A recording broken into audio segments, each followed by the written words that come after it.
ആകാശവാണി.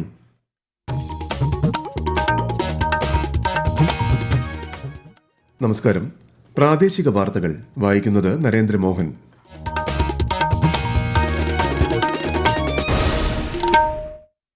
പ്രധാന വാർത്തകൾ. സമ്മർദ്ദങ്ങളെ നേരിടാൻ എപ്പോഴും സജ്ജരായിരിക്കണമെന്ന് വിദ്യാർത്ഥികളോട് ആഹ്വാനം ചെയ്ത് പ്രധാനമന്ത്രി നരേന്ദ്രമോദി. പരീക്ഷാ പേ ചർച്ചയുടെ 8ാം പതിപ്പിൽ പ്രധാനമന്ത്രി വിദ്യാർത്ഥികളുമായി സംവദിച്ചു. നിയമസഭയിൽ ഇന്ന് ബജറ്റ് സംബന്ധിച്ച പൊതുചർച്ചയ്ക്ക് തുടക്കമാകും. കിഫ്ബി വിഷയം സഭാ നടപടികൾ നിർത്തിവെച്ച് ചർച്ച ചെയ്യണമെന്ന ഉപക്ഷേപത്തിന് സ്പീക്കർ അനുമതി നിഷേധിച്ചതിൽ പ്രതിഷേധിച്ച് നിയമസഭയിൽ പ്രതിപക്ഷ വാക്കൌട്ട്. കിഫ്ബിയുടെ പ്രവർത്തനങ്ങൾ സംബന്ധിച്ച് ആശങ്കയുണ്ടാക്കരുതെന്ന് ധനമന്ത്രി. പകുതി വില തട്ടിപ്പ് കേസിൽ അന്വേഷണം ക്രൈംബ്രാഞ്ചിന് കൈമാറി സംസ്ഥാന സർക്കാർ. ദേശീയ ഗെയിംസിൽ ആധിപത്യം തുടർന്ന് സർവീസസ്. ISLൽ ഇന്ന് ഒഡീഷ പഞ്ചാബ് FC പോരാട്ടം. വാർത്തകൾ വിശദമായി. സമ്മർദ്ദങ്ങളെ നേരിടാൻ എപ്പോഴും സജ്ജരായിരിക്കണമെന്ന് വിദ്യാർത്ഥികളോട് ആഹ്വാനം ചെയ്ത് പ്രധാനമന്ത്രി നരേന്ദ്രമോദി. പരീക്ഷാ പേ ചർച്ചയുടെ 8ാം പതിപ്പിൽ വിദ്യാർത്ഥികളുമായി സംവദിക്കുകയായിരുന്നു അദ്ദേഹം.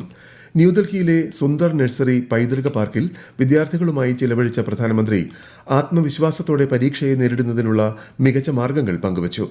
പെരുമാറ്റം കൊണ്ട് ബഹുമാനം നേടുകയും ജനങ്ങളുടെ പ്രശ്നം മനസ്സിലാക്കുകയും ചെയ്യുന്നവരാണ് യഥാർത്ഥ നേതാക്കളെന്ന് അദ്ദേഹം പറഞ്ഞു.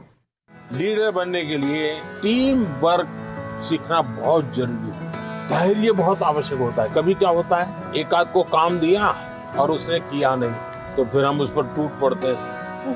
हम उसको कहते हैं क्यों नहीं किया, तो लीडर नहीं बन सकते. Yes, sir. अगर किसी को काम दिया तो उसकी क्या कठिनाई थी, और एक सिद्धांत अगर हो जहां कम वहां हम. Yes, sir. अपने साथियों को जहां कुछ कमी महसूस हो तो मैं पहुंच जाऊं. പ്രധാനമന്ത്രി നരേന്ദ്രമോദിയുടെ ഫ്രാൻസ് അമേരിക്ക സന്ദർശനത്തിന് ഇന്ന് തുടക്കമാകും. ഈ മാസം 12 വരെ ഫ്രാൻസ് സന്ദർശിക്കുന്ന പ്രധാനമന്ത്രി നിർമ്മിത ബുദ്ധി ഉച്ചകോടിയിലും ഉഭയകക്ഷി ചർച്ചകളിലും പങ്കെടുക്കും. ഇന്ത്യയുടെ പുതിയ കോൺസുലേറ്റ് ജനറലിന്റെ ഉദ്ഘാടനവും ശ്രീ മോദി നിർവഹിക്കും. തുടർന്ന് 2 ദിവസത്തെ സന്ദർശനത്തിനായി പ്രധാനമന്ത്രി അമേരിക്കയിലേക്ക് തിരിക്കും. പാർലമെന്റിന്റെ ബജറ്റ് സമ്മേളനം തുടരുന്നു. ബാങ്കുകളിൽ നിഷ്ക്രിയ ആസ്തികളുണ്ടെങ്കിൽ സ്വർണ്ണ വായ്പകൾ ലേലം ചെയ്യുന്നതിന് കർശന നടപടിക്രമങ്ങൾ ഏർപ്പെടുത്തിയതായി കേന്ദ്ര സർക്കാർ ലോക്സഭയിൽ അറിയിച്ചു. രാജ്യത്ത് ഭക്ഷ്യസുരക്ഷാ നിയമം കൂടുതൽ ഫലപ്രദമായി നടപ്പാക്കണമെന്ന് കോൺഗ്രസ് അംഗം സോണിയാഗാന്ധി രാജ്യസഭയിൽ ഉന്നയിച്ചു. രാജ്യവ്യാപകമായി സെൻസസ് വൈകുന്നതിനാൽ യോഗ്യരായ 14 കോടി ആളുകൾക്ക് ഭക്ഷ്യസുരക്ഷാ ആനുകൂല്യങ്ങൾ ലഭിക്കുന്നില്ലെന്നും അവർ അഭിപ്രായപ്പെട്ടു. 15ാം കേരള നിയമസഭയുടെ 13ാം സമ്മേളനം തുടരുന്നു. ഇന്ന് ബജറ്റ് സംബന്ധിച്ച പൊതുചർച്ചയ്ക്ക് തുടക്കമാകും. ബുധനാഴ്ച വരെ ചർച്ച തുടരും. ഈ മാസം 7-നാണ് ധനമന്ത്രി KN ബാലഗോപാൽ 2025-26 സാമ്പത്തിക വർഷത്തേക്കുള്ള ബജറ്റ് നിയമസഭയിൽ അവതരിപ്പിച്ചത്. കിഫ്ബി വിഷയം സഭാ നടപടികൾ നിർത്തിവെച്ച് ചർച്ച ചെയ്യണമെന്ന ഉപക്ഷേപത്തിന് സ്പീക്കർ അനുമതി നിഷേധിച്ചതിൽ പ്രതിഷേധിച്ച് നിയമസഭയിൽ പ്രതിപക്ഷ വാക്കൌട്ട്. പ്രതിപക്ഷത്തു നിന്നും റോജി M. ജോണാണ് നോട്ടീസ് നൽകിയത്. കിഫ്ബി വഴിയുള്ള നിരവധി പദ്ധതികൾ മുടങ്ങിക്കിടക്കുകയാണെന്ന് റോജി M. ജോൺ ആരോപിച്ചു. കിഫ്ബിയുടെ പ്രവർത്തനങ്ങളെ തകർക്കാനാണ് പ്രതിപക്ഷം ശ്രമിക്കുന്നതെന്ന് മന്ത്രി KN ബാലഗോപാൽ മറുപടിയായി പറഞ്ഞു. ഇനി ഒരു 10, 15, 20 കോടി ചെലവാക്കുന്ന തരത്തിലേക്ക് കൂടുതൽ ഇക്കണോമിക്കലി വയബിൾ ആയിട്ടുള്ള കാര്യങ്ങൾ കൊണ്ടുവരും. കിഫ്ബിയുടെ മോഡൽ അതുകൊണ്ട് അതുകൊണ്ട് ഇപ്പൊ ഈ ടോളിന്റെ കാര്യം പറഞ്ഞിട്ടും ഒക്കെ പറഞ്ഞ ആളുകളെ ആശങ്കപ്പെടുത്തേണ്ട കാര്യമില്ല. കേരളത്തിലെ കിഫ്ബി പോലുള്ള പദ്ധതികൾ ഹെൽത്തി ആയിട്ട് പോകുന്നതിന് പരസ്പരം ആലോചിക്കേണ്ടതാണ്. ആ കാര്യം എടുക്കാതെ ഇത് രാഷ്ട്രീയമായി ഇത്തരം ഒരു കാര്യത്തെ കണ്ടിട്ട് എടുക്കുന്ന നിലപാട് ശരിയല്ല. ഇല്ലാത്ത ആശങ്ക നാട്ടിലുണ്ടാക്കുന്നത് ശരിയല്ല. എന്നാൽ കിഫ്ബി ബാധ്യതയുണ്ടാക്കുമെന്നും ഒച്ചെഴിയുന്ന വേഗതയിലാണ് കിഫ്ബിയുടെ പ്രവർത്തനമെന്നും പ്രതിപക്ഷ നേതാവ് VD സതീശൻ ആവർത്തിച്ചു. നിങ്ങളുടെ ഈ എക്കണോമിക് മോഡൽ കൊണ്ട് കേന്ദ്രം സമ്മതിച്ചാലും പണം എല്ലാ വർഷവും തിരിച്ചടക്കണ്ടേ? അടുത്ത 5 വർഷത്തേക്ക് തിരിച്ചടക്കേണ്ട പണത്തിന്റെ തുക ഞാൻ ഇവിടെ വായിക്കണോ? അത് സ്റ്റേറ്റിന്റെ ബജറ്റിന്റെ മുകളിലാണ്. ഇതാണ് തുടക്കത്തിൽ ഇവിടെ ഈ ബില്ല് അവതരിപ്പിക്കുമ്പോൾ പറഞ്ഞ ലീഗൽ ഒബ്ജക്ഷൻ. അത് യാഥാർത്ഥ്യമായി ഇപ്പോ സ്റ്റേറ്റിന്റെ ബജറ്റിന്റെ മീതെ ഒരു പ്രഷറായി കിഫ്ബി നിൽക്കുകയാണ്. ധനമന്ത്രിയുടെ മറുപടിയെ തുടർന്ന് നടപടികൾ നിർത്തിവെക്കാനുള്ള ഉപക്ഷേപത്തിന് സ്പീക്കർ അനുമതി നിഷേധിച്ചു. ഇതിൽ പ്രതിഷേധിച്ച് പ്രതിപക്ഷം സഭയിൽ നിന്നും ഇറങ്ങിപ്പോവുകയായിരുന്നു. വിഴിഞ്ഞം തുറമുഖവുമായി ബന്ധപ്പെട്ട് കേരളത്തിന് അർഹതപ്പെട്ട വയബിലിറ്റി ഗ്യാപ് ഫണ്ട് അനുവദിക്കണമെന്ന് ആവശ്യപ്പെട്ട് കേന്ദ്ര സർക്കാരിന് മുഖ്യമന്ത്രി പിണറായി വിജയൻ കത്തയച്ചിരുന്നതായി മന്ത്രി VN വാസവൻ. ഇതു സംബന്ധിച്ച് പ്രധാനമന്ത്രിയുടെ മറുപടി ലഭിക്കാനുണ്ട്. വിഴിഞ്ഞം തുറമുഖത്ത് 1ാം ഘട്ടത്തിൽ 10 ലക്ഷം കണ്ടെയ്നർ ആയിരുന്നു ലക്ഷ്യം. സ്ഥാപിത ശേഷിയുടെ 94% 2 മാസത്തിനുള്ളിൽ കൈവരിച്ചതായി മന്ത്രി നിയമസഭയിൽ അറിയിച്ചു. കേരളത്തിലെ സഹകരണ മേഖലയുടെ സമഗ്ര പുരോഗതി ലക്ഷ്യമിട്ടാണ് കേരള ബാങ്കിന്റെ പ്രവർത്തനമെന്ന് മന്ത്രി വി.എൻ. വാസവൻ നിയമസഭയിൽ ചോദ്യോത്തരവേളയിൽ സംസാരിക്കുകയായിരുന്നു അദ്ദേഹം. കേരളത്തിലെ എല്ലാ വിഭാഗം ജനങ്ങൾക്കും കുറഞ്ഞ നിരക്കിൽ വാണിജ്യ സ്വകാര്യ ബാങ്കുകൾ നൽകുന്ന എല്ലാ നൂതന ബാങ്കിംഗ് സേവനങ്ങളും ലഭ്യമാക്കുക, കർഷകർക്കും സംരംഭകർക്കും കുറഞ്ഞ നിരക്കിൽ വായ്പ ലഭ്യമാക്കുക, കാർഷിക ചെറുകിട വ്യവസായ മേഖലയിൽ വൻ പുരോഗതി സാധ്യമാക്കുക, പ്രാഥമിക വായ്പാ സഹകരണ സംഘങ്ങളെ ശക്തിപ്പെടുത്തി കേരളത്തിലെ സഹകരണ മേഖലയുടെ സമഗ്ര പുരോഗതി ഉറപ്പുവരുത്തുക, കേരളത്തിന്റെ അടിസ്ഥാന സൗകര്യ മേഖലയിൽ തദ്ദേശ സ്വയംഭരണ സ്ഥാപനങ്ങളോട് സഹകരിച്ച് ത്വരിത വികസനം സാധ്യമാക്കുക തുടങ്ങിയ ബഹുമുഖ ലക്ഷ്യങ്ങളോടെയാണ് സംസ്ഥാന ജില്ലാ ബാങ്കുകളെ യോജിപ്പിച്ച് കേരള ബാങ്ക് രൂപീകരിച്ചിട്ടുള്ളത്. പാതിവില തട്ടിപ്പ് കേസിൽ അന്വേഷണം ക്രൈംബ്രാഞ്ചിന് കൈമാറി സർക്കാർ ഉത്തരവിറക്കി. കേസിൽ പ്രത്യേക അന്വേഷണ സംഘം രൂപീകരിക്കാനും നിർദ്ദേശിച്ചതായാണ് റിപ്പോർട്ട്. ഈ വാർത്തകൾ ആകാശവാണിയിൽ നിന്ന്. ആകാശവാണി വാർത്തകളും വാർത്താ അധിഷ്ഠിത പരിപാടികളും All India Radio news Thiruvananthapuram YouTube ചാനലിലും at All India Radio news Thiruvananthapuram Facebook പേജിലും AIR ന്യൂസ് _തിരുവനന്തപുരം ഇൻസ്റ്റഗ്രാം അക്കൌണ്ടിലും at AIR news _TVM X ഹാൻഡിലും ലഭ്യമാണ്. എറണാകുളം തിരുവാണിയൂരിൽ CBSE സ്കൂൾ വിദ്യാർത്ഥി മിഹിറിന്റെ മരണത്തിനിടയാക്കിയ സാഹചര്യം സർക്കാർ ഗൌരവത്തോടെയാണ് കാണുന്നതെന്ന് മന്ത്രി വി. ശിവൻകുട്ടി.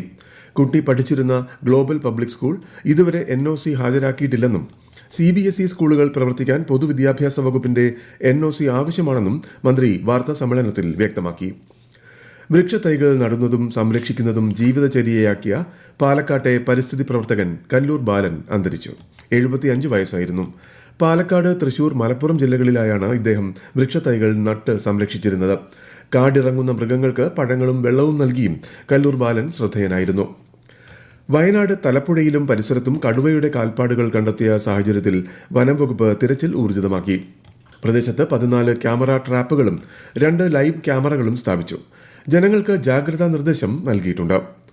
എറണാകുളം ജില്ലയിൽ കടുവയുടെ സാന്നിധ്യം സ്ഥിരീകരിച്ച കോതമംഗലം കുളങ്ങാട്ടുകുഴി മേഖലയിലും നിരീക്ഷണം ശക്തമാക്കി. വനം വകുപ്പ് ഉദ്യോഗസ്ഥരുടെ നേതൃത്വത്തിൽ പ്രദേശത്ത് മുഴുവൻ സമയ പെട്രോളിംഗ് നടത്തിവരുന്നുണ്ട്. ജനങ്ങൾ ജാഗ്രത പാലിക്കണമെന്ന് അധികൃതർ ആവശ്യപ്പെട്ടു. ഉത്തരാഖണ്ഡിൽ നടക്കുന്ന 38ാമത് ദേശീയ ഗെയിംസിൽ സർവീസസ് 1ാം സ്ഥാനത്ത് തുടരുന്നു. കർണാടക 2ാമതും മഹാരാഷ്ട്ര 3ാമതുമാണ്.